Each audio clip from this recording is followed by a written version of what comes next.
कल हमने आप लोगों को मोशन के बारे में बताया। सभी बच्चे मोशन के बारे में जान चुके हैं।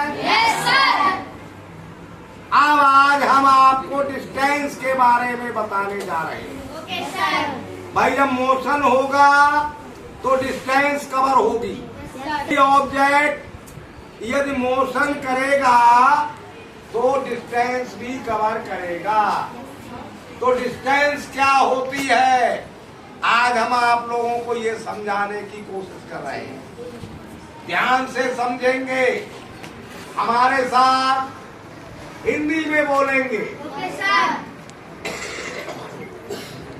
फिर उसका मतलब हमने इंग्लिश में नीचे लिख दिया है, ठीक है? फिर याद कर लेंगे इंग्लिश में। एक एक लाइन बोलेंगे। वस्तु कोई किसी बिंदु से गतिमान होती है।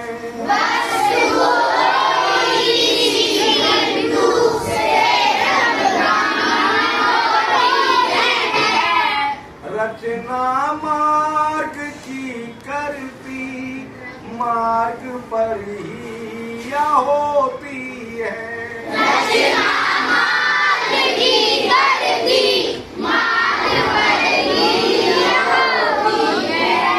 किसी निश्चित समय में वस्तु जो भी मार्ग तय करती,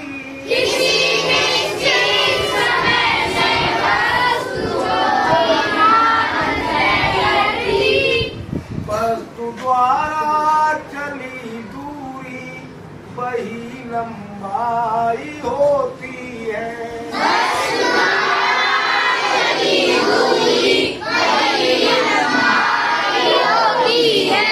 वस्तु कोई किसी बिंदु से जब गतिमान होती है।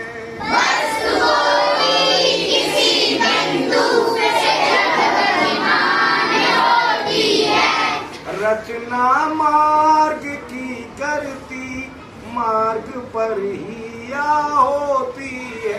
रचना मार्ग की करती मार्ग पर ही होती है।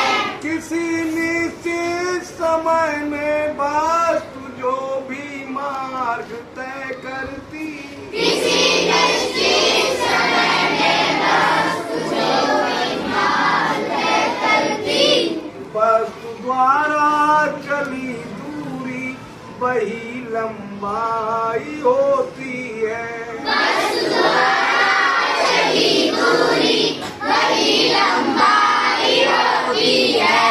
अब समझ लीजिए, कोई वस्तु किसी बिंदु से जब चलना शुरू करती है तो या तो रास्ते पर चलती है या रास्ता बनाकर चलती है। जैसे कार रास्ते पर चलती है और बंदूक की गोली रास्ता बनाकर चलती है। साइकिल रास्ते पे चलता है और तीर रास्ता बनाकर चलता है। रास्ता बनाता हुआ चलता है। समझ रहे हैं? या तो रास्ता बनाया हो या रास्ता बने, वस्तु रास्ते पर ही चलती है, चाहे बनाकर चले चाहे बने बनाए बने। ठीक है? डिस्टेंस कौन सी होगी? वस्तु जहां से शुरू हुई रास्ते के जिस बिंदु से और रास्ते के जिस बिंदु तक पहुंची, उतने रास्ते की लंबाई एक निश्चित समय में जितने रास्ते वस्तु चली, जितनी लंबाई रास्ते की वही लंबाई दूरी होती है, डिस्टेंस होती है। इंग्लिश में भी समझ लो, distance is the length of that path, यानी दूरी उस रास्ते की लंबाई है। दूरी उस रास्ते की लंबाई है। Which is covered by an object, जो किसी वस्तु के द्वारा तय किया जाता है एक निश्चित समय, 1 घंटे में, 2 घंटे में, 3 घंटे में, सारा मिला के जितना रास्ता तय किया। वही लंबाई। समझ गए? अब दूरी समझ गए? कल आगे की बात समझाएंगे।